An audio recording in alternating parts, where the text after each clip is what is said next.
And I edited a book called From Barbie to Mortal Kombat, Gender in Computer Games. And that was a book that tried to sum up a moment in time in which the games industry was beginning to discover that 50% of the population, or probably 51% of the population, was sort of being left out in the cold by much of the material that was currently on the market. It was a moment when there were a variety of female startup companies that were beginning to explore what it meant to make games for girls, and some of the mainstream game companies were beginning to explore that as a space.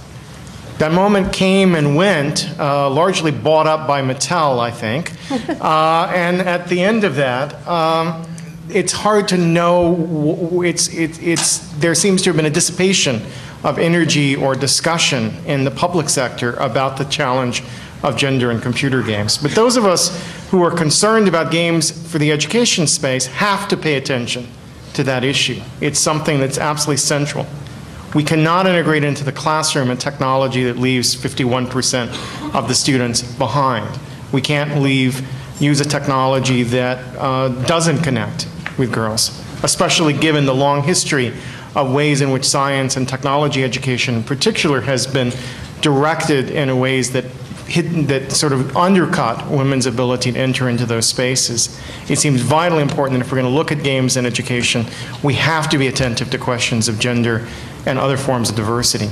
I can't think of a better mix of people today to talk about that topic and have us think about what the current state of research there is, what signs there are that games education may or may not be benefiting girls as much as they are benefiting boys, and what more we could do to think more deeply about the intersection of gender, games, and education. So first up, we have Idit Caperton from MaMaMedia. I'm starting, yeah. Okay.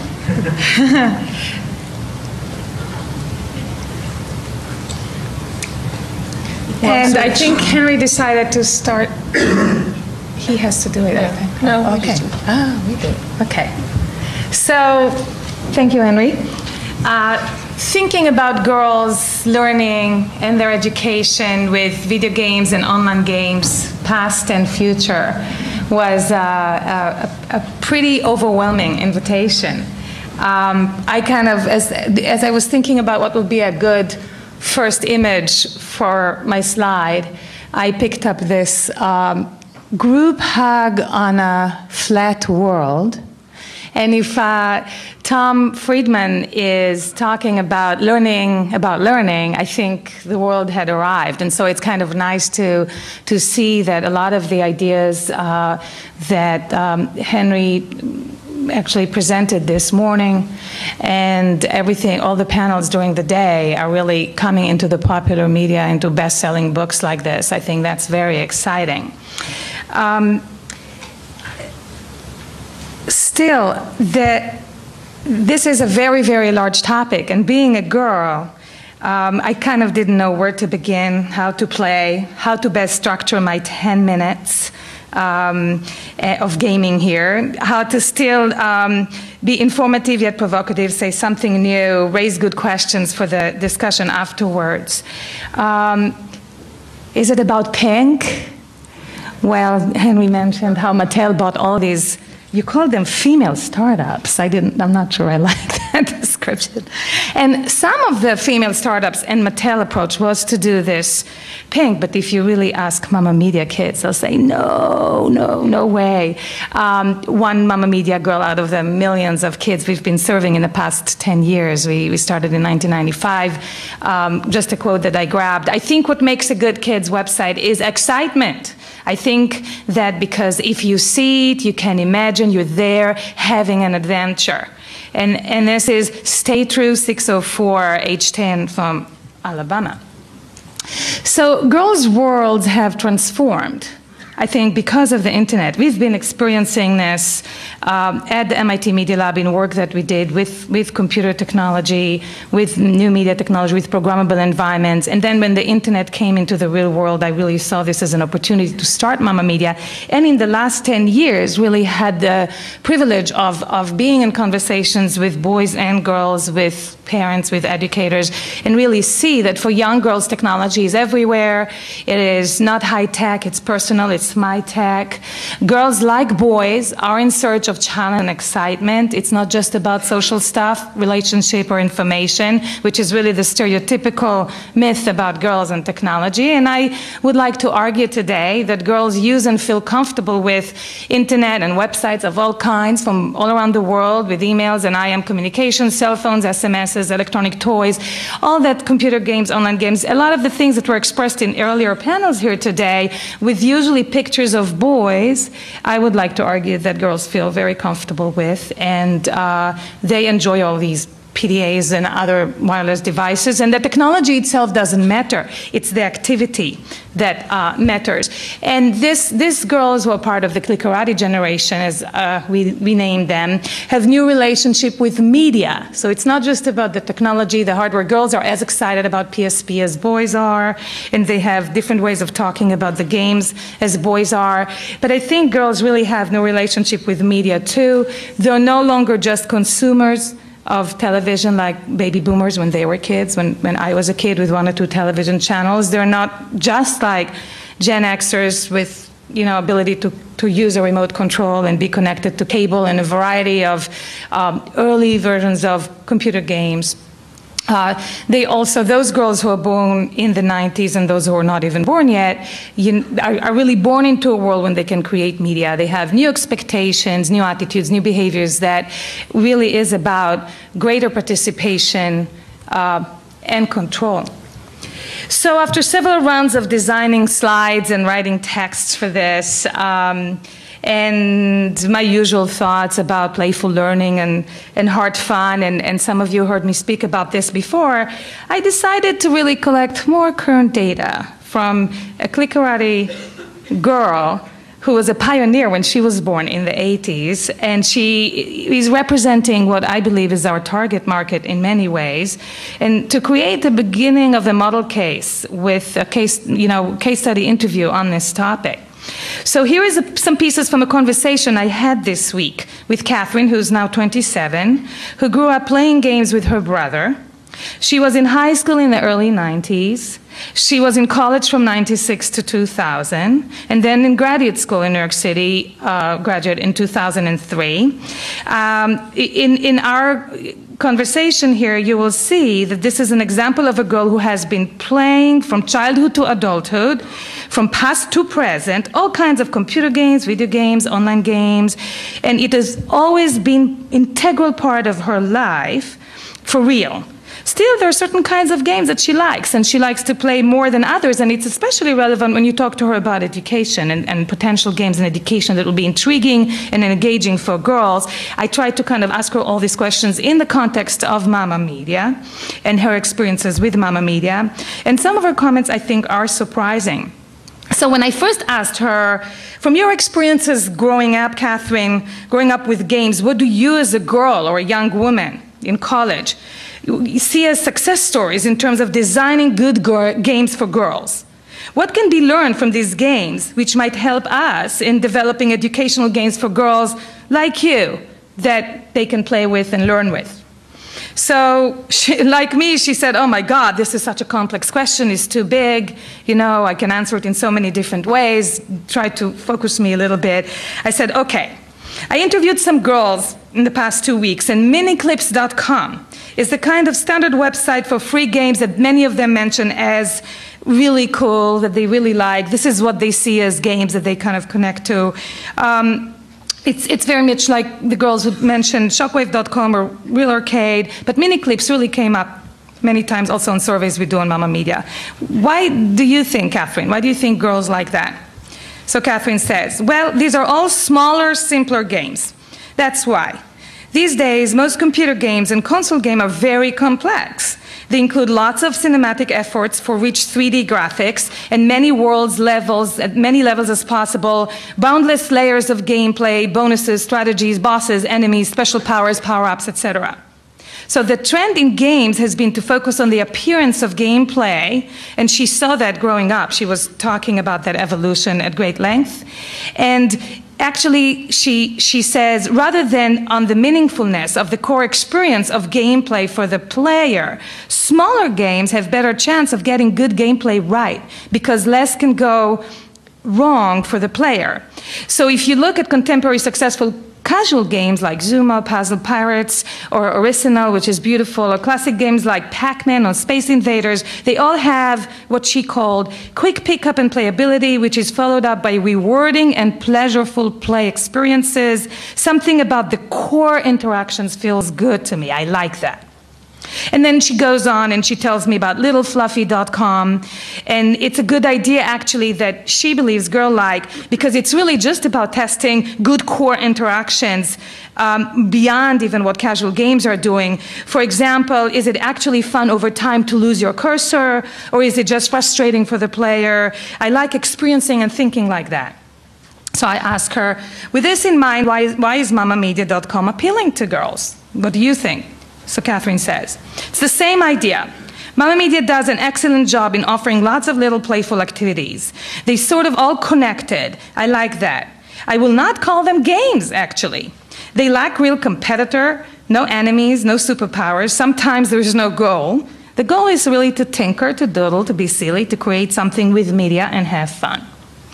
MaMaMedia has many core interactions and puzzles that are very easy to pick up and play. The player knows right away how to use it. It's simple and focused on play and on my own creativity. The games or activities are ill-defined, so they're poised to meet the needs of a broader audience. The downside, she continues, the downside in that the experience, while interesting and fulfilling, does not captivate us for as long as a rich, complex console game. However, with its approach to offering lots of different yet interconnected games, there is a bigger picture there. So MaMaMedia seemed to anticipate a trend, back in 95, 96 when he designed it, of online games today, of these mini games and mini experiences. But MaMaMedia designed a larger experience for the players because you move through the site's channels and themes, and there is the entire application, which is very huge. So it's very different than mini clips and Shockwave and Original, which is just many, many, many mini games. They're not really interconnected. This is something that actually, through the conversation with Catherine, I realized that it's something that may be valuable for taking with us into education thinking. Exploring the MaMaMedia.com site, she says, has a narrative arc, a sense of discovery, adventure. There is some themes. So tell me about the experience you had with hardcore complex games, and how does that relate to this? So she says, 10 years ago, if I remember correctly, it was about the time that Quake came out. When I entered college, I remember wanting to play the game with my male friends. The idea of playing on my own computer in a different room, but against them via the LAN, was so cool to me. It went far beyond any of the Commodore, Atari, or Nintendo experiences I had growing up with my brother.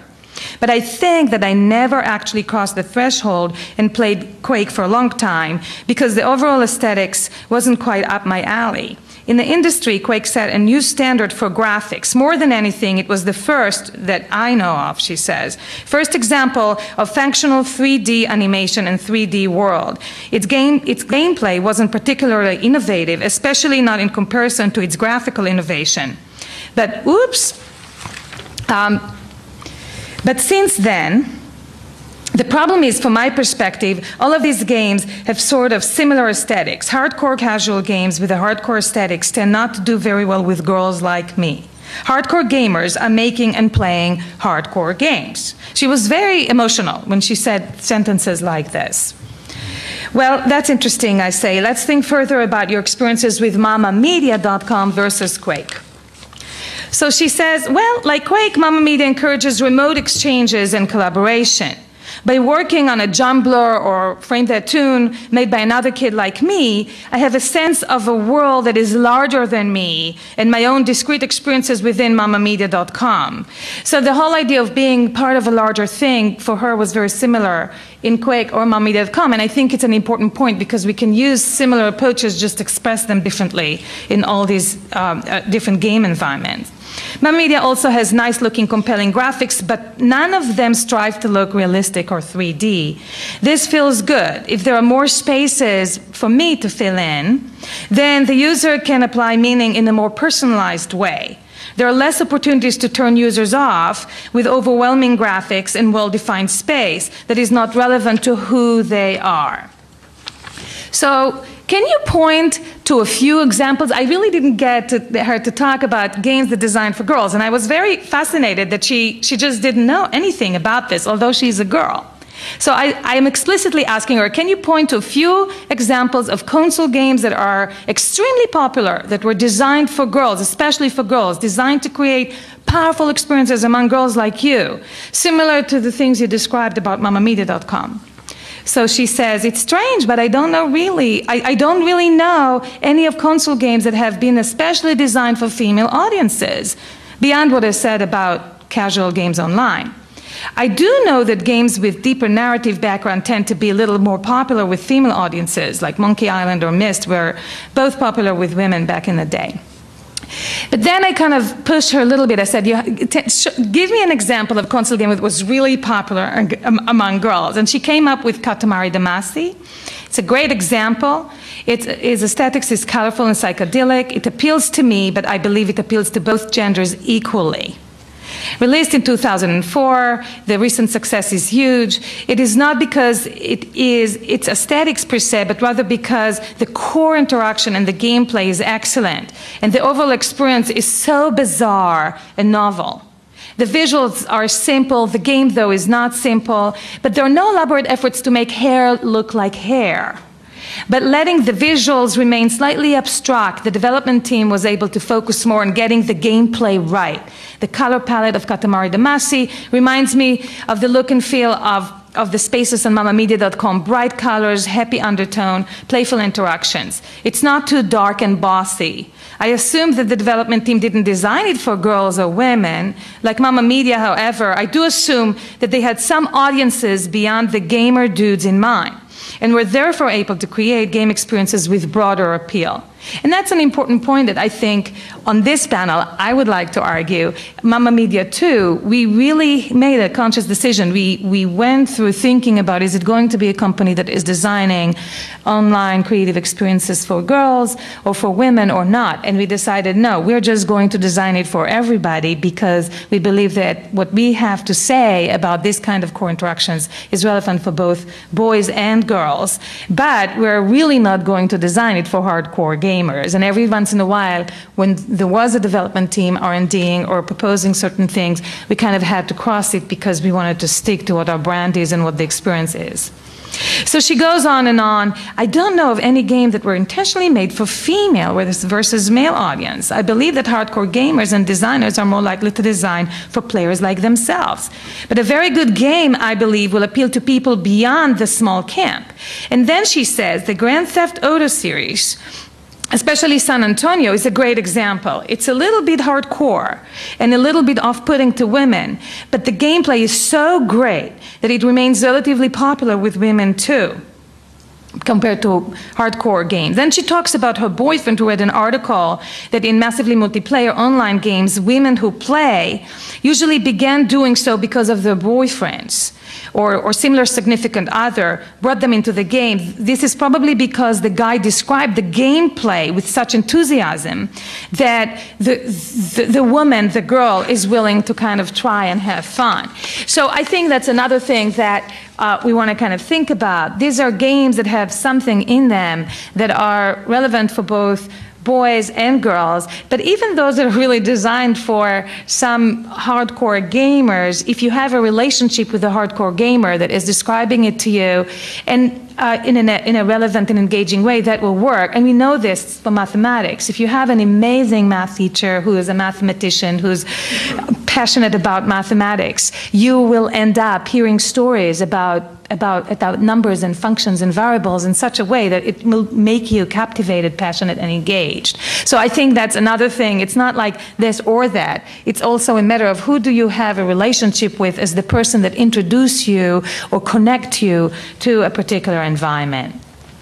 So how will all that work for girls in education, I ask her. Can we design games that will appeal to girls in their education process in any particular way?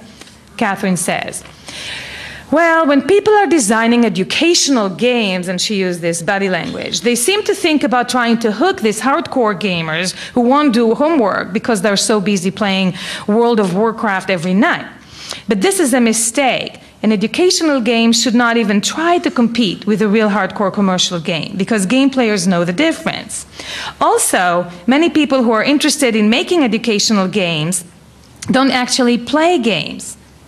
This is like trying to make music without listening to it or write novels without reading them. At MaMaMedia, there aren't failed attempts like this because the kind of activities and games and puzzles that kids do there are designs with the dev team to enhance their experiences as creators. From what I know, the team that programmed the MaMaMedia.com experiences for kids were experts in performing that kind of experience and thinking, and they were thinking critically about this process of creation with internet new media technology. You can get clear sense of that when you go on MaMaMedia.com. The makers understand what it's all about. So she goes on, and I'll stop here talking about other examples like MaMaMedia. Pikmin, Katamari Damacy, Pokemon, and how they really connect to other experiences that she had with Web Talkers, with Flipsticks, with Dixigs, with Botlogs, with all these different MaMaMedia games. And if we can just go one level up and summarize it, I think what Catherine was talking about in encouraging exploration, self-expression, and exchange, in playing in a global space, experience diverse content, in guiding ideas for educational website for today's girls. If I can take what she said and extract from it or abstract from it, I think we heard about open design for fast-changing, rich media, using network and connection to transform kids' roles, give value to constructionist learning, focus on substance and challenging activities, focus on quality and pleasing core interactions that are authentic, that you can understand that the makers of the game really connected to these core experiences and interactions, positive participatory community, expressive technology, integrating the 3 X's, and creating excitement that is relevant for today's girls.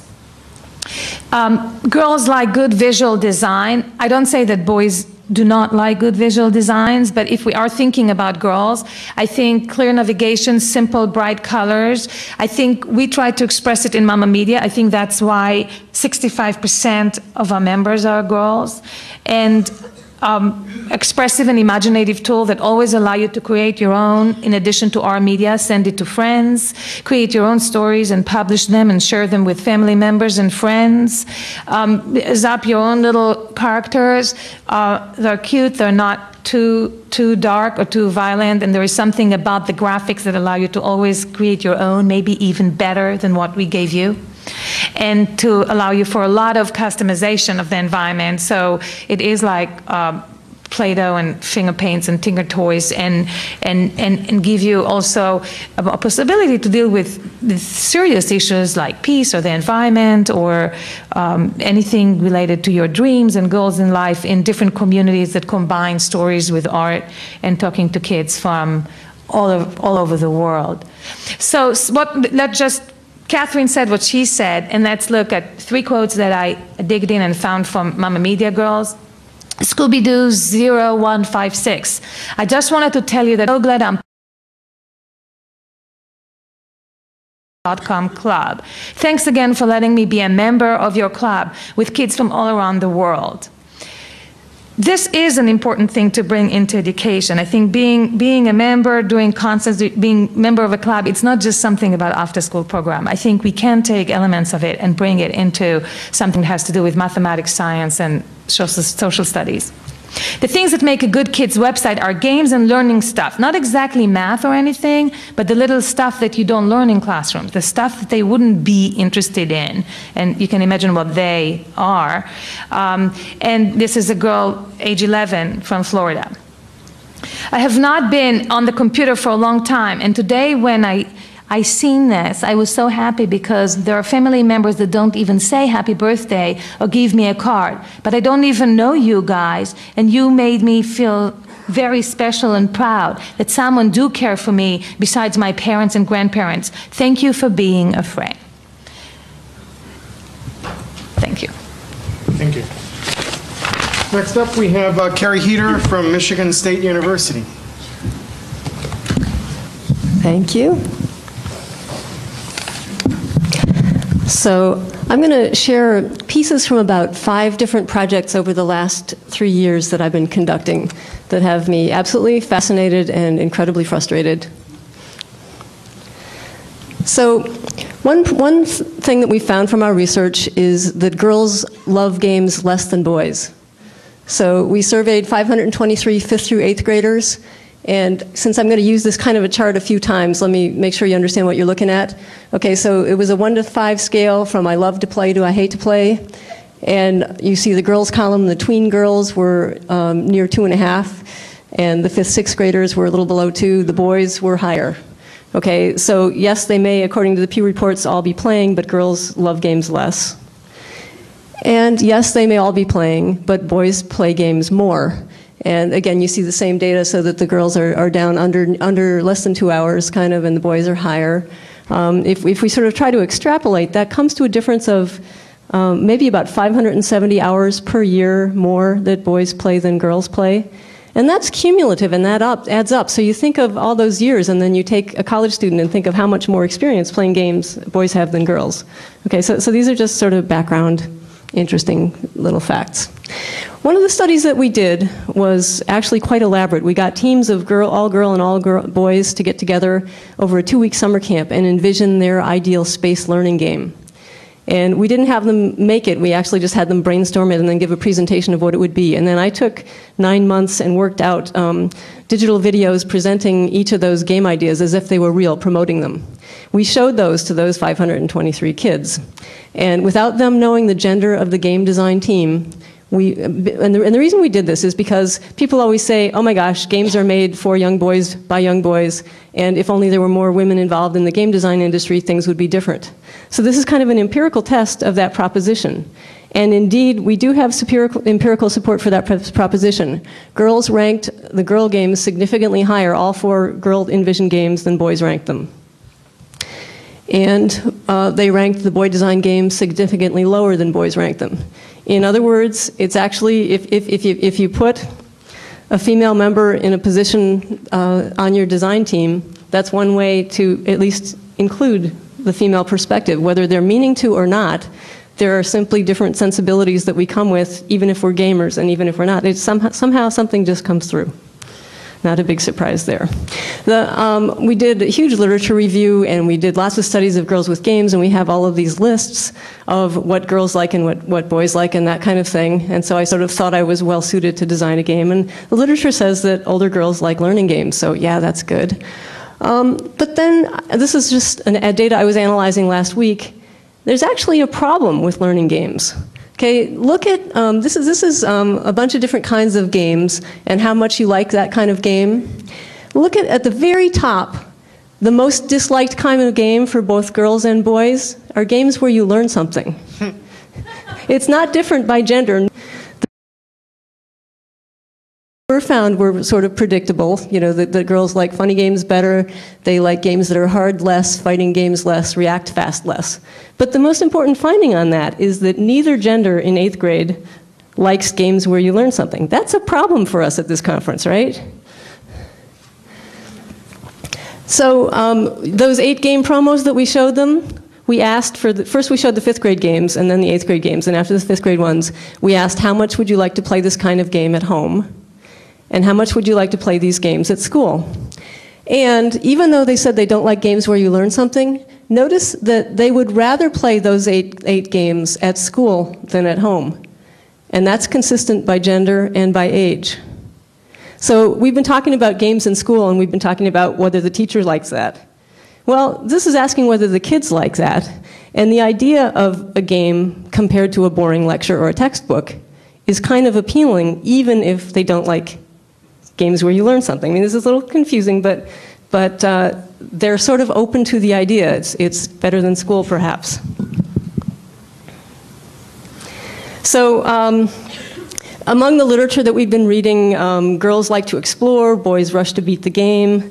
One of the hypotheses that we wanted to test was maybe girls, because of their play style, would learn more from a learning game, because they would spend more time looking around and not just rush to get the points.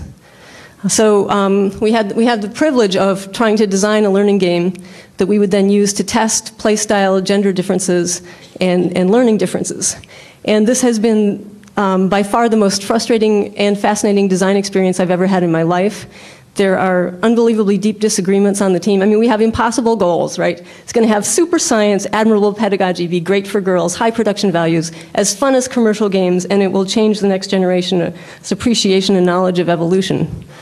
You know, this can't happen, and we're not the team to do it. But that's what we were sort of hoping to be able to do, right? And the fights that we come up with, I have one person who just left EA and had been there for 10 years. I almost didn't put him on the team because it was like having the enemy within, right? How are we going to create a whole new kind of game when I have an EA person on my team and a guy programmer, and I am a failure as well, right? I don't know anything about kids, and I hate to play games, but I love the potential of them, and so I have this hope that we can, anyway, so I'm the enemy, and every time I come up with something, they say, Carrie, that's no fun and it's not a game. They come back with this, I say, there's no learning there, it's not good for girls, and we have just, you know, been going back and forth. So when we got to version 12, we did our first play test, and before I get to that, at the time, I sort of felt the way this NSF reviewer who rejected our astrobiology arcade proposal felt. I'm going to let you read this. I'll read it to you. So she, I assume, said, highlighting what astrobiologists find more fascinating about their work would be far better to genuinely motivate young people than focusing on external motivations like points, badges, salary levels. Of course, that same day I was reading you know, that guys will do anything for points and outrageous titles, right? But the people who, in formal science who are not familiar with games are saying, well, you know, not that. And so we came up with a game. The first version, version 12 of the critter card game. We had the Tree of Life with 50 creatures throughout Earth's history, laid out over the timeline from the Paleozoic to the Cenozoic era. Along the bottom, you see there are 4 cards, and you can click on each part of the card to see ecology, adaptation, scale, information about me, and then there's 3 randomly selected adaptations, and you match them. It's almost like playing solitaire. You get different numbers of points for doing the matching and that kind of thing. Okay, so big play test. I feel like I'm supposed to know about girls from everything I've learned. And here's the results of this first play test. The average male score, 53. Average female score, -3. Okay, the high male score, 131. Low male score, 20. High female score, 19, -20. And worse than that, nobody learned anything. One guy thought he learned, I didn't know birds have teeth. Well, they don't, only that first one did. Somebody else said, I had no idea there were that many strange creatures alive today. They didn't get the timeline, they didn't get anything. The girls weren't motivated to play. Thank you for laughing. Okay, so you know, play testing is really great because it forces you to face the reality of what you've made and to test your assumptions. And so we went on, and this is version 18 that we then play tested the next time. And we didn't let them have to go in and click on different things. We had the whole thing, information revealed all at once. We cut back and just showed each era one at a time. I actually was fighting against levels, because I said I don't want to lock out knowledge. You shouldn't have to complete level 1 to get to the new information. And you know, earlier on, the guys were saying, well, no, you have to put together this puzzle before you can learn what this critter is like. Well, what if you can't put together, anyway, so now we moved to levels. We needed some way to draw them in to make them want to play, to make them move faster and things like that. This too, version 18, was a failure. It wasn't quite as bad, but it took the girls, they only got through the beginning of level 2, the first screen of the dinosaurs, whereas the guys all finished. You know, so back to the drawing board. In the meantime, I got one more set of data analyzed, and I had happened to ask 6 questions about aliens, because we were, you know, the astrobiology arcade. I wanted to know the gender. And so look at those gender differences. I'm focusing on the middle school kids just because those were my biggest outliers. So that's what I'm reporting up here. But look at the spread in attitudes of aliens among the 8th grade boys, which ranges from, cute, 4, no, to enemy, yeah, okay? And then look at the tiny spread for girls. It's like sort of all of them just, And yet, The highest rated, the most appealing kind of alien, even among that small range for girls, was enemy. So it's like, well, okay, then let's do alien invasion. That can be the story we add to the other game. So anyway, I guess what I'm saying is that what I discovered is working from lists of what girls like doesn't really work, or it's not a bad place to start maybe, but you can't stop there. And so we place tested this one last night, this new version, and we tested it with the right age group, and they said they liked it, they said it was fun, and it's still going to get better than that. It's like, oh, thank goodness, all right, so maybe there is hope in the world. This is version 33. We'll probably be at version, I'm serious, it's just insane. But, in terms of, Henry was sort of talking about tangible recommendations, what I would suggest is when you playtest your games, to playtest girls and playtest boys separately, to help make you conscious of noticing the extreme differences. Because if we were just playtesting and had sort of one girl and then a boy, and we probably wouldn't have been as conscious, but I happen to have two different teams testing.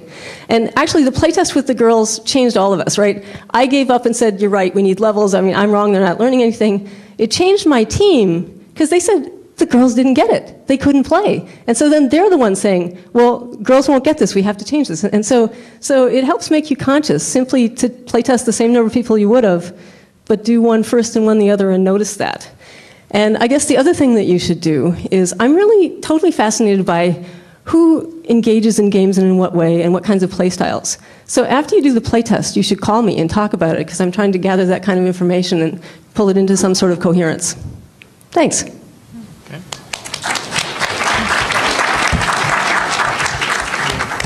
Hi, Constance Steinkuehler of University of Wisconsin-Madison. Hi. Good. To back up, I'm not going to be doing slides. I want to talk some about the research I've been doing over the past couple of years on massively multiplayer online games. And gender is not something, I'm not exactly a gender scholar. It's not my primary interest per se. Instead, I tend to look at cognition and learning and culture in game culture and game spaces. I should also say as a caveat that my introduction to taking games very seriously in my own doctoral work was actually at University of Wisconsin-Madison with a team of about 10, 12 girls. So the notion that girls didn't play or that it might be problematic out there at large in the game design world was completely foreign to me because I spent my good first year or two on a team of all gamers, basically, and gamers that started off being noobs together. And I have to say in that experience that I have yet to see a game that all girls didn't like. So there's quite a bit of diversity, I think, in how games get taken up by females. I also want to say, I study massively multiplayer games. So ESA relates, I see all these great statistics about what are the percentages of the population playing games, and you see wonderful stats that go all the way up to 50%. It's completely equal to really dismal ones that say no girls game. And the ones online tend to look a little bit more optimistic. I study the game Lineage out of Korea. How many people here know Lineage at all? Okay, good. So it's probably not that friendly for girls, right? or women. That is the game that I did quite a bit of study on, however. So when I started paying attention to cognition in the game, and for me, cognition really is defined as something that you do out in the world that involves tools and artifacts and other people. When I started looking into that, gender actually raised its head simply because it's actually a very powerful construct in the massively multiplayer online gaming world. And for those of you who play these games, I'm sure you're familiar with this, right? You have a very kind of hyper-masculine sort of rhetoric associated with signs of status. Typically, that's when you know that they're somewhere between 12 and 15. And then you have the older guys that, if it's on a fan site or something and they're around, will actually sort of mentor and slap that behavior down and put it back in check. In fact, Margie Schmiel, one of the researchers that works with us in our games lab, actually, she's a doctoral student doing work on precisely that kind of a dynamic across age and among different genders. But one of the things that really interested me, actually there were a couple observations I made, that in Lineage, both 1 and 2, that there were very few women in the actual community on the various servers. Lineage 1, the core of my study, I did play all servers. And there were very few women on them, but the women that were there actually tended, all of the clan leaders tended to be women. And lo and behold, when I started asking around, they all tend to be women in their early 30s, much like me. So much for not being a demographic. And I found that very interesting because it raises the issue of, it's one thing to ask something like the percentage of population that is, that is female in the game, but it's also another to ask, what is that space, how is that space gendered? Because in that game it was gendered in very interesting ways. So for example, the clan leaders, who are in fact the social hubs within the game communities online, in a game like Lineage that's based on Siege at least, they did tend to be women, but you also had strange dynamics like men would play women as a clan leader with the folk theory in mind that men could only be loyal to women in the game. So I'm not sure that that's something I would see as necessarily positive. The other thing that I was very interested in at the time was gender swapping. This was about a year and a half ago, and there was quite a bit of talk. Everyone loves to talk about all the gender swapping online. And I'm starting to collect these little anecdotes about how outrageous it is that boys would play women and girls online. Well, when you think about it, what struck me as so interesting was that, well, first, doesn't it seem obvious? If I have the chance to inhabit a game space in a body, in an inhabited way that I don't get to in real life, why wouldn't I take that up, right? I mean, why wouldn't I be a fish? Why wouldn't I be a ball? Why wouldn't I be a male, etc.? But when I started looking at the community that I studied, it turned out that overwhelmingly, and I talked to probably over 300 and some gamers, only one woman, only one female on the game actually did gender swap. So while you had a lot of the males that would play female avatars, very, very rarely did the females ever. And I should add as a caveat onto this one example that 9 months into her character at level 49, which in Lineage 1 is like God status, she actually re-rolled for the exact same character only as a female. So it's curious to me, why would that be? Why would, number one, why would it be that women would only play, or for the majority of it in online games, play female avatars and not gender swap? But also, why is it that that's not talked about? That it's so interesting for folks that males might want to inhabit a different gender, but it seems to have fallen off the radar that none of the girls are gender swapping either. I mean, it seems kind of obvious that you might want to play that way. So I went in and started looking at it and did some work on playing male avatars and collecting data on what that experience was like. And what I found was that there were a lot of discursive differences. There were a lot of everyday, mundane kinds of interactional differences that were really quite marked. So some of the work I did on discourse, let me give you some really clear examples. So overwhelmingly, you would see things like if you played a girl or a female character, then people would come up to you and say, "Hi, hi!" exclamation point, or "Hey, how are you?" or "Do you need some help?" And when you play a guy named Bart of the same class and everything in the same level, I got him to 20.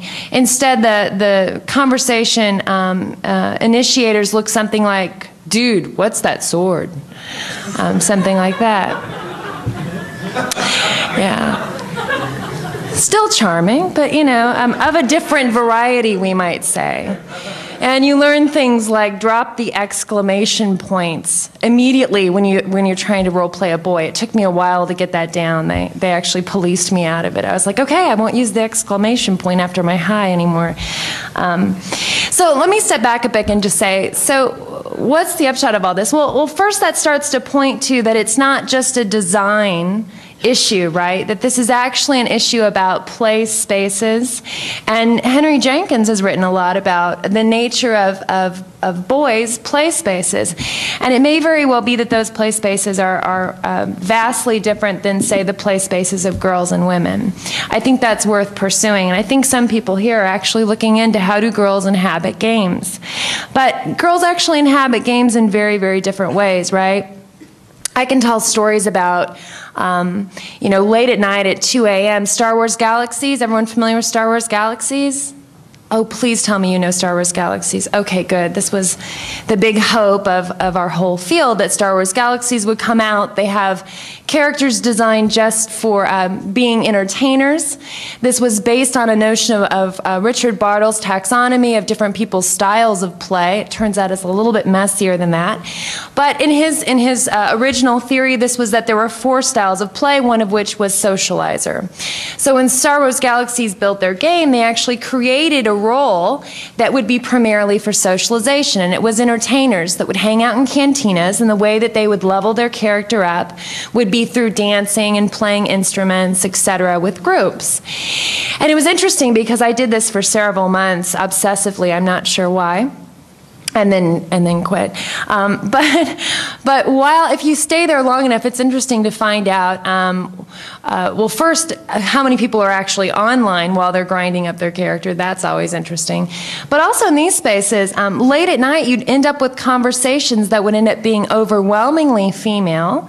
So apparently, and dramatically more so in the entertainer class than the other classes on Star Wars Galaxies. And you would end up late at night with conversations where that was actually being used as a souped-up form of chat.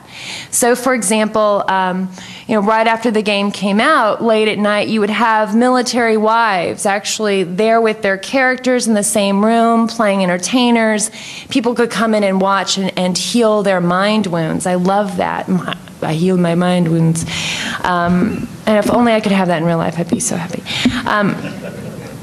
But you would end up with these conversations of women discussing things, many of them military wives, and discussing, at least, well, anyway, and discussing issues like, my husband just got the anthrax, the shot that's supposed to make him impervious to it, but he's sick. And someone else pipes up and says, wow, what base are you on? What state? Yeah, my husband, he took it too, but didn't get sick. And then there becomes a whole conversation about is this something worth worrying about, et cetera, et cetera, et cetera. And so in some ways, those spaces were being used as a form of kind of instant messaging, except for one big thing. You get to actually do an activity together while you instant chat. I mean, it's pretty good. On the other hand, that's only one way that women in the games actually seem to take them up. You have women who take up roles as very powerful leaders. Again, going back to Lineage 1, most of the clan leaders there were their siege princesses, not the Barbie princess, which is not an easy character to play, and the majority of them are women and identify themselves as women on the game. So what does all that spell out? Well, obviously, I think we need to do a little bit more research on not just the design principles and thinking about how, like, say, different heuristics. We know certain things. I think we have some ideas about what kinds of play girls may tend to, right, that may actually diversify your audience. Things like, you know, meaningful violence. That's been written about by Jenkins again. And that notion that it's consequential and a social network and maybe even principled. Notions like character design, being able to customize your avatar. Things like strategy and not mere dexterity. Overwhelmingly, the women that I gamed with for the first year would be the first to throw a game aside when it became a choke point of button mashing and they couldn't actually get their fingers around it. That is the bane, I think, of game existence. So we have some of those heuristics, but I think, too, actually thinking through how is it, at least in the games that I study, that are overwhelmingly social places, how is it that they are taken up in myriad ways at different contexts, so that you're not necessarily reducing something that may be a social and cultural issue down into nothing but a technical solution. So I'll leave at that. And finally, we have Jen's son from Whyville. Okay. Slideshow. Thank you. Here we go. So I'm going to talk a little bit today about designing games for girls based on our experience with Whyville.net. Can I just see who has heard about Whyville? Oh, wow. I'm surprised. But for those who don't, a little bit of background about Whyville. It's more than a website. We like to think of it as a virtual town. It's a virtual world in the sense that there are places to go to, such as this, Whyville Square, which is a central meeting place in the town. And there are places, and there are people to see. And these are the avatars of the citizens of Whyville, and they call themselves Whyvillians. And as you see, they have avatars, and they design their avatars for themselves with this little game that we call Pick Your Nose. You can also pick your head and hair and everything else. And to the point of, well, more than one of the speakers on this panel, the creation part is a huge part of Whyville, and I think a very important aspect of Whyville that appeals to girls. Not only do they create their own avatar by picking parts that we gave to them, they actually design their own parts and sell them to other kids. And in fact, the way that happened was because we designed these pieces for them, and they started emailing us and saying, oh, these parts are really boring, can't you make, you know, some prettier hair, better nose, we'd love to have a neck, please, or ears. And finally we just said, you know, we can't do all this, so why don't you just do it for yourself? And we made them a tool so that they can design their own parts and go to town with them, and that's exactly what they did. And they made parts that are much more beautiful than we would have ever done ourselves. And then in Whyville, what you do is you have to earn a salary, and you play educational games to earn your salary. The maximum salary now is about 120 clams. Clams, that's our virtual currency. And after you achieve a certain level of salary, every day that you come to Whyville, you earn that salary, and so you start amassing clams. And these are 4 examples of the games that we have on Whyville. They're mostly math and science games. We started off as a science education website, although we're not exclusively science. Do you see my pointer? Oh, you do. This is a game where you learn about angular momentum. You get to adjust the limbs of a skater doll and see how it changes her spin rate. And we designed this game based on a question that was asked to us by a kid actually who asked, you know, how do figure skaters get spinning so fast? Here's a game. Where's my pointer? Uh-oh, stuck. Here. This game down here is a game that involves robot cars that react to light based on the Valentino book, Vehicles. Many of you may be familiar with that. You can design the cars to either really like light and go towards it, or dislike light and go away from it. And the kids don't know that, but what they're really doing when they're playing this activity is that they're learning something about neurocircuitry. And they design their cars, and then they get to race them against one another at the racetracks. This game here is a geology game where you go to different places around the world and you dig for minerals and gems. And this last game here is another example of a game on Whyville. You go around the world and you collect data this time, and you actually plot them, and you extrapolate the data of day lengths around the world, well, actually day lengths of the same location around the year, and then when you extrapolate and draw the lines, you get to predict where the solstices are. And this activity on Whyville is actually a team collaboration activity that lasts for 1 to 2 months, and they are from different places of the world, so it becomes very interesting. You can see each other's data, and you can see that depending on where you are from, the steepness of your lines change. So we have a variety of science activities, and they do them, they earn their clams, and then we give them ledgers to count their clams, because their clams are very, very important to them. There are lots of scams on Whyville where kids try to steal each other's clams, of course.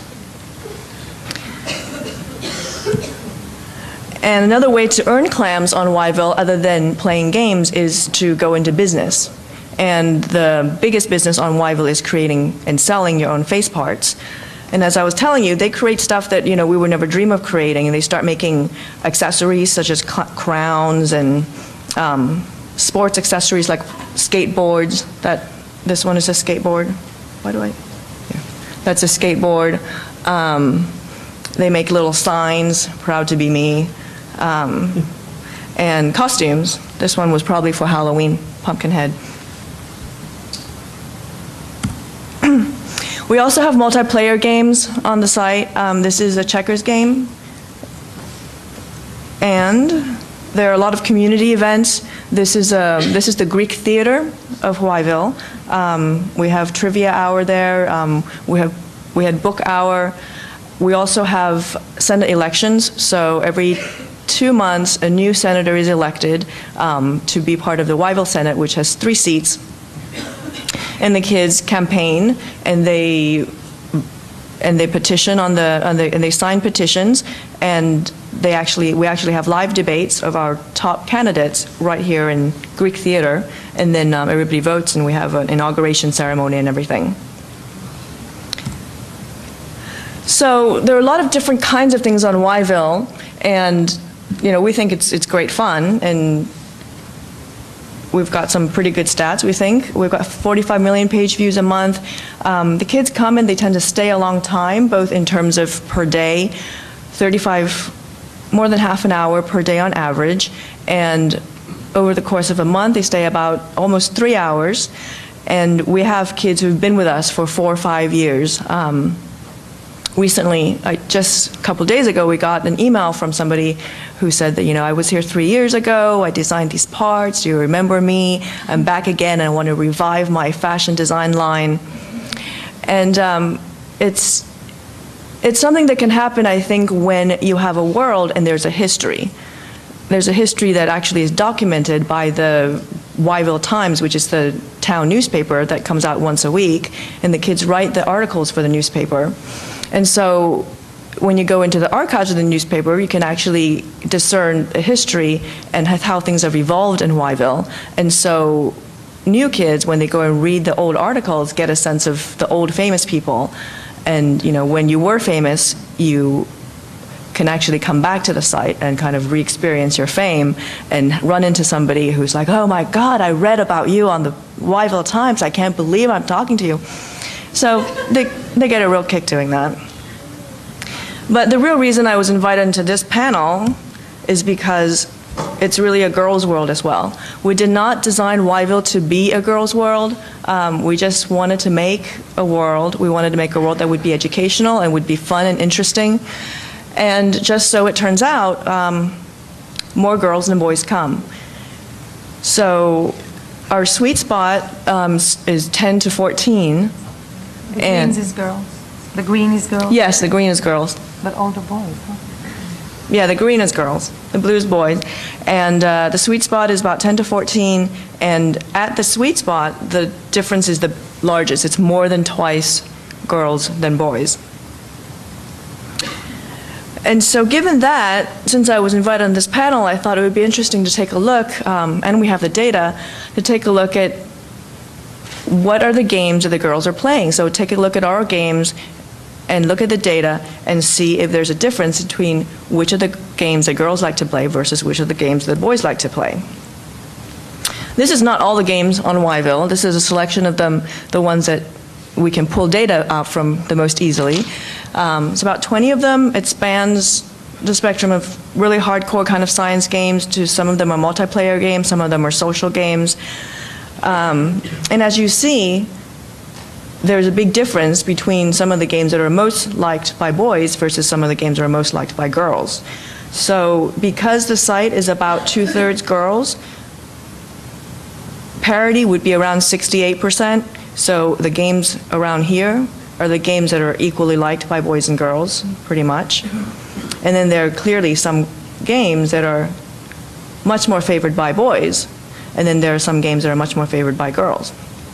And so the interesting question to ask here is, can we say anything about the games that are clustered down here versus the games that are up here, or even in the middle? Is it because some of them are more hardcore science and math? Is it some of them are more social, more or less competitive? You know, are they actually more difficult? What? So I asked my staff to rank these games and just wanted to see how that would fall out. And certain interesting things came out. Nothing to do with difficulty. And nothing to do with competitiveness, but it does seem that the science and math games are less favored by girls. So the red tones, so red and different levels of pink, those are hardcore, well, those are the science and math games. The really hardcore ones are red, and then the less hardcore math science games are different degrees of pink. And you see that the reds are very clustered over here, whereas the pinks are more in the middle. The multiplayer games are very popular with girls, and so by that we can say that it's not the competitive nature that seems to be an obstacle at all. The multiplayer games tend to be the head-to-head most competitive games on Whyville. And the white bars are some of our art and humanities type games. And as you see here, this white bar is a white bar that is an art game that's also multiplayer, and that is the most popular girl game.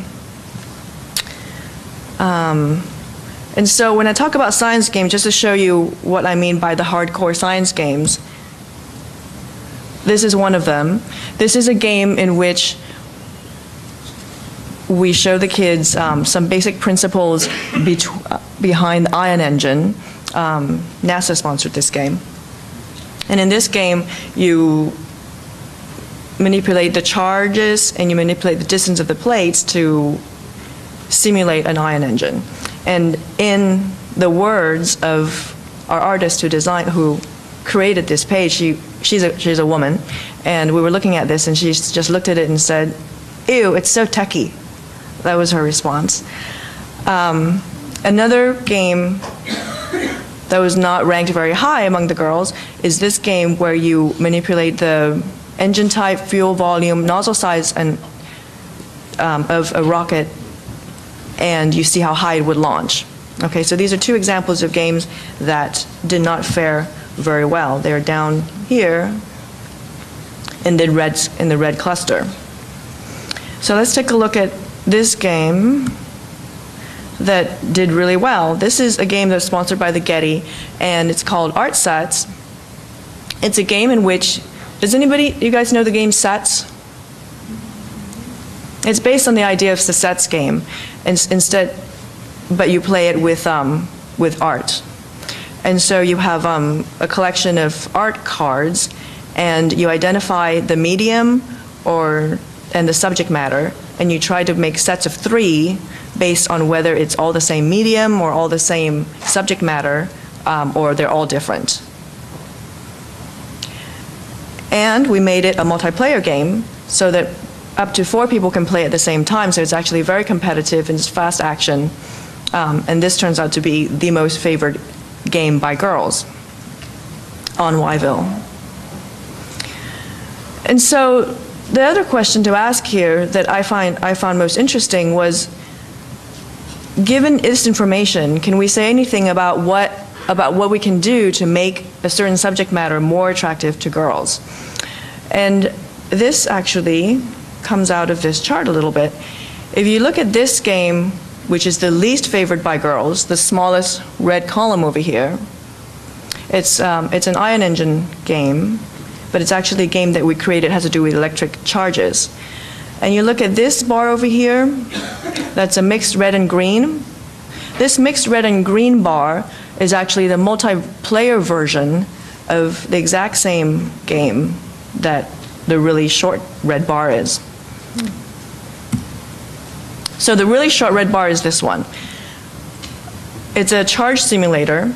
This gun over here shoots out a positive ion charge, and you're supposed to make the charge hit the blue target over here. hit this target here. And there are different levels to it, and in this particular level, there's an obstacle here, so that you can't just shoot straight. And what you do is you place other charges, positive or negative, anywhere on the field here, and you try to influence the test charge so that it hits the target. So this game, girls do not like. However, they seem to like much better the multiplayer version, which is this one. This one, you have 2 targets like 2 goals. You play with 2 teams with 2 players each. And in each team, you have a positively charged player and a negatively charged player. So you are the charged particles themselves. And then when the test charge shoots out, that's like a ball that you have to divert and make hit your own goal. And you also have to try to block the other person and prevent them from getting the charge into their goal. And so just by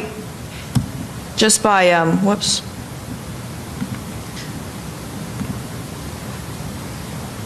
Now I have to flip through everything. Just by making it into a multiplayer version, it just increased the playability for girls. And I thought that was an interesting fallout of this data analysis that I did, because I was invited to this panel, so thank you, Henry.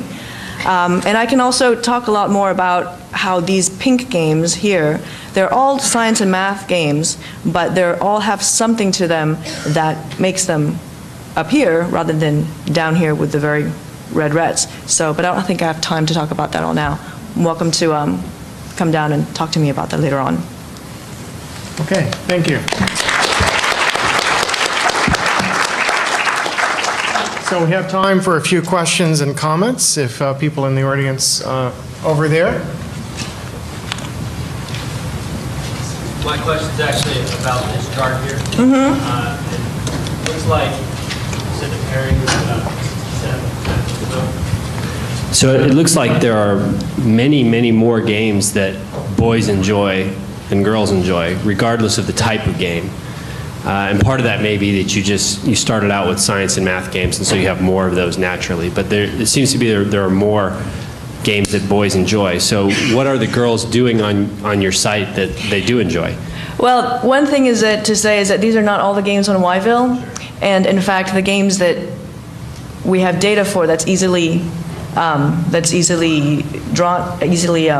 analyzed tend to be the games that are very science and math and very simulation based. So I wish I had this information, but I don't have it here. For example, there are a number of businesses that have been started on Whyville. I would imagine that there are more girls there than boys, but I don't have the data to show. The girls are playing a lot more of the multiplayer games. As you can see here, the green ones, the green bars are the multiplayer games. So such as checkers and Chinese checkers and Mancala. And then there's also, you can build your own house, write for the paper. That's another piece of data that I wanted to get, but I didn't have time to, is to take a look at the number of articles that are submitted by girls versus boys. Okay. Down here, I guess. Celia. But just another point of clarification about this chart. Are you saying that 50% of the plays of the game, sorry, just a clarification on the chart. Are you saying that 50% of the plays of the games are made by boys or girls, or 50% of the girls are playing these games? No, these are plays. So we also looked at players, unique players versus plays, and the ordering of the games is pretty similar. But the spread was less wide. And this is a percentage, so yeah. 50% to 55% of the plays of those science games, or 50 to 60%, are still girls, right? Yeah, except that the Whyville population has many more girls. Ah, okay. So that's why I was saying parity is up at 65. Okay, but it's a pretty good number. It's not bad. So. No, just yeah. Yeah, I want to, if you don't mind, to ask Sure. you this. I don't think we should conclude that girls don't like math and science games. You know, No, that's not the conclusion at all. It's just kind of, there's a distribution, and then there's something to be learned from this data, because it seems like the multiplayer component really helps to entice and engage girls, even among subject matters that they may not otherwise prefer as much. I think there's also some elements that relate to the design, the context, and the aesthetics of the game, because we do have some science games, and it's a more playful context, for example, for archery and the physics behind archery, or things related to the physics of curling game, or things like this that are actually, if you do it in a certain way, you get, loads of girls. And I have some examples here of things that I didn't even show that have to do with simulations and build your own universe, play with variables to understand buoyancy or viscosity or friction. But it is designed in such a way that we kind of think about it in a way that makes it very appealing to girls, and even encouraging them to design their own games like that. Exactly. So I think instead of thinking of it as science and math games, when I say the hardcore science and math games, it's really the look and feel that's hardcore science and math. And you can do a lot of things to make science and math seem less hardcore. So for example, one of these pink columns here in the middle is this one, I think. Whoops. One of the pink columns in the middle is a game with vectors, where you learn about vectors. And it's popular with girls, perhaps because it's couched in the context of a dance studio. And so what you're actually using vectors to do is design your dance. And after you've designed your dance, you can get your avatar to dance, a little waltz or a little jig using vectors. Please. So where do your games come from? Why a game about vectors and others? Where do they come from? That's a good question. They just spring from our minds. No, a lot of them are actually based on input from the kids. They will, the vector game, particularly for the dancing, they wanted a prom for Whyville. That's the story. They wanted a prom. We figured, okay, if there's a prom, there has to be dancing. So how are we going to make the heads, how are they going to dance? So we figured that while they dance, they can have their little heads dance. And then we thought, well, then that's perfect. We have them design their own dance. And how do you design a dance? Well, let's use vectors to design the dance. And that's how it started. Okay, Mark. Yeah, I'm going to ask this panel, although this is not specifically what it was about, but whenever I talk to teachers or educational groups, the question of statistics of girls playing games versus guys playing games come up. And some of you have some things. Is there a way that we can, as a group, collectively set up some kind of a wiki or something where anybody who has statistics on these kinds of things, even if they're just within Whyville or someplace, we can put them all in one place and then direct people to that wiki? Sure. I'm hoping to start trying to collect anecdotes of playtesting, not just related to gender, but to the general question of personality types and play style. That doesn't exactly address your statistics question. I don't know if Ben's here, if this fits within serious games or if there's education arcade places. If nothing else, we have a forum on the education arcade side. Anyone could set up a topic, and people could dump relevant statistics there, and then at some point people could mine it. That's the easiest way to make this 5 minutes. Hi, my name is Scott Traylor, and I'm with 360 Kid. I have a question about this data. Is it possible to remove the multiplayer component of your games? Because one of the things that I notice is there are some games that have no character in it and other games that do. And are there any observations on your part if there's a game that allows you to insert your personality, your custom created face into the game, and it's not multiplayer? Does that have any kind of bearing about the interest? Yeah, that's a very good point. That might be, that's kind of like the vector and dance studio thing. In fact, we inject your avatar into that, and now you're making vectors to make your avatar dance around. We tried to do it with some of with this game here that turned out not to be very well liked. We could have done this game without without the panel to the right here.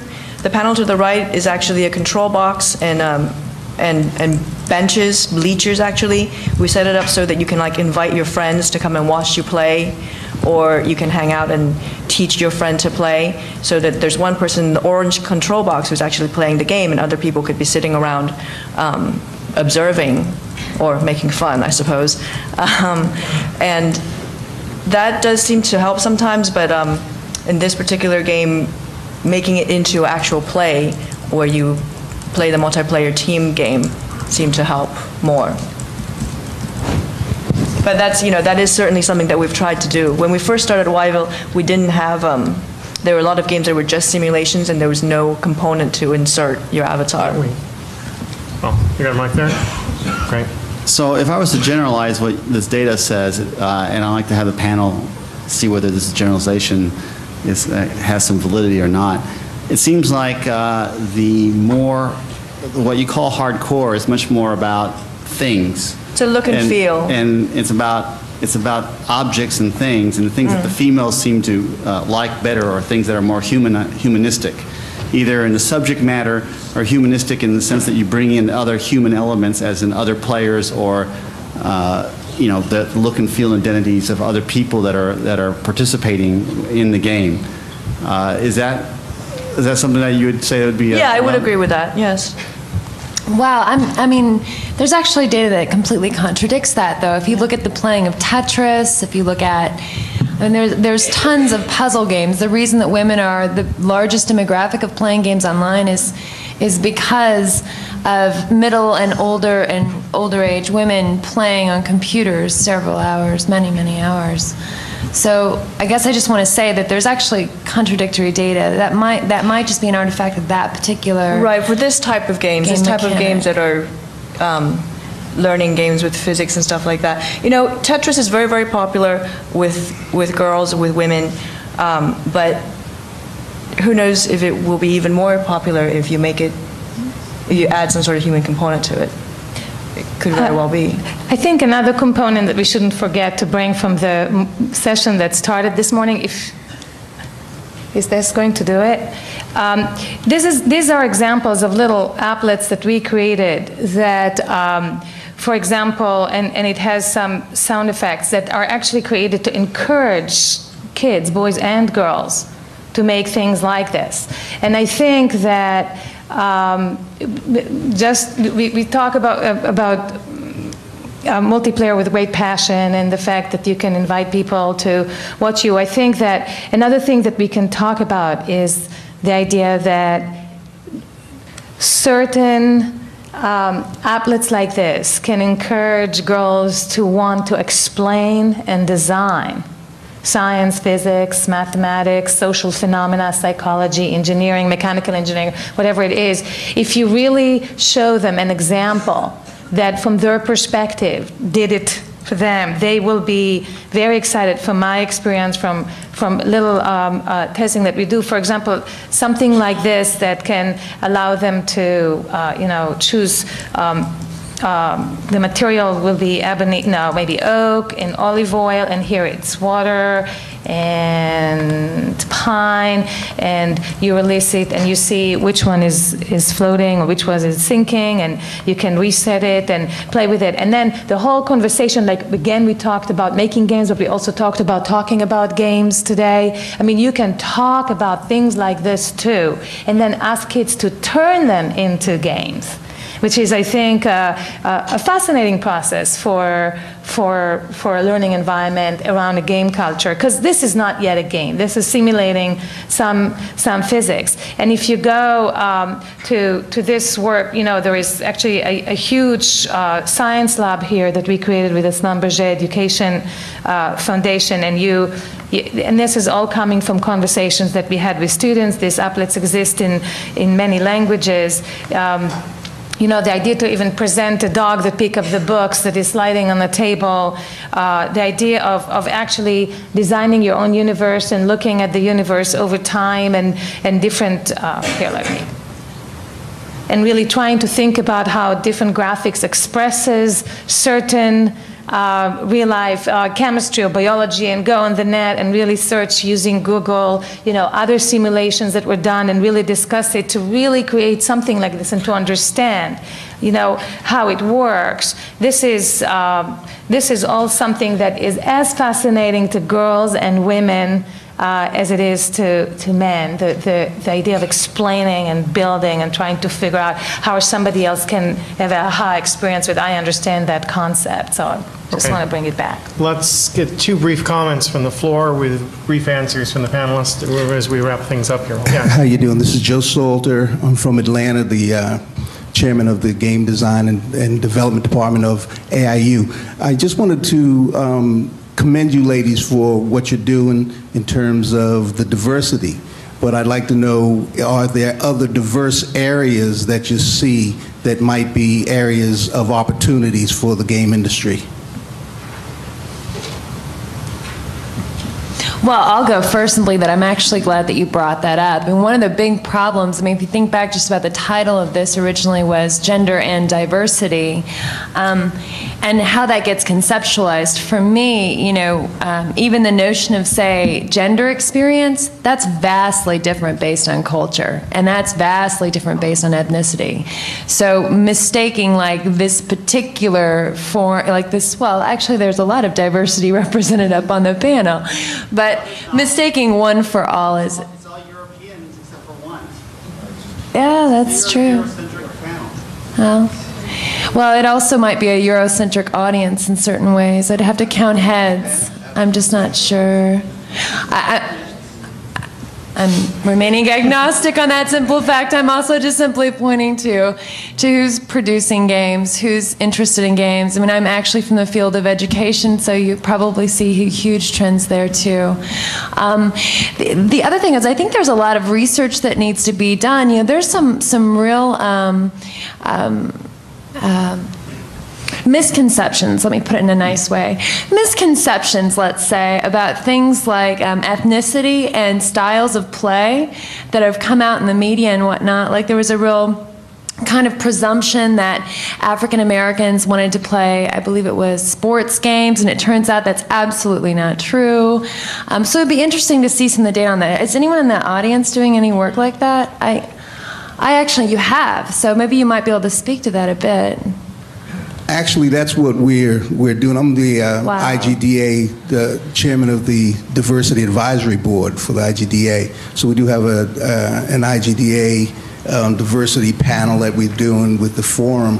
But it's very interesting, and I think there are a lot of opportunities, and I hope there are a lot of people who understand that there are areas in the game development. I have the first African-American game developers company in existence right now. So I just like to see the more diverse, when you say the word diversity, I'd like to see the added opportunities, not only for African-Americans, you got gays and lesbians, you have a whole host of other people that exist besides just the gender issues. And I really, as a CEO that was hiring a lot of people, I have to share with you that I paid a great deal of attention to this, and I think you're right. I think at the end, when you look at all the variety of activities that have to do with people on our design team, whether they were the content experts, the design directors, or the technologists, or the marketing people, they were African American or Hispanic or gays or lesbians or whatever. There were people who were into the sciences or into the arts. They were from different nationalities and ethnicities. It did help the process. I completely and absolutely agree with you. And I think people who lead projects in academia or people who are CEOs and they're hiring, they really have to pay attention to this or they're missing the point. So I definitely, and I therefore got huge amount of letters from inner city school teachers, from public school parents who say, wow, this was a place where I felt my kids really get something that is, their own. It's like they really connect to. So and it's not easy. Like every once in a while we look at a certain team and I say, it's too unison. We have to kind of make it, we have to make it swing differently and change. Yeah.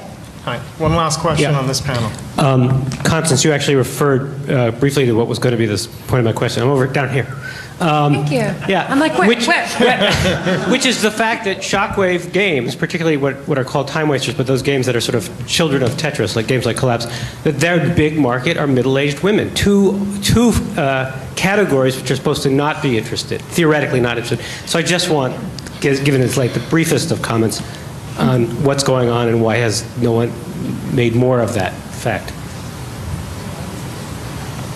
I don't know. Do you have an answer to that? I don't know. I mean, the flip side of the question is that, I study a space that's known as hardcore, so when everyone's labeling this hardcore notion, I can show you many, many women who play very hardcore games.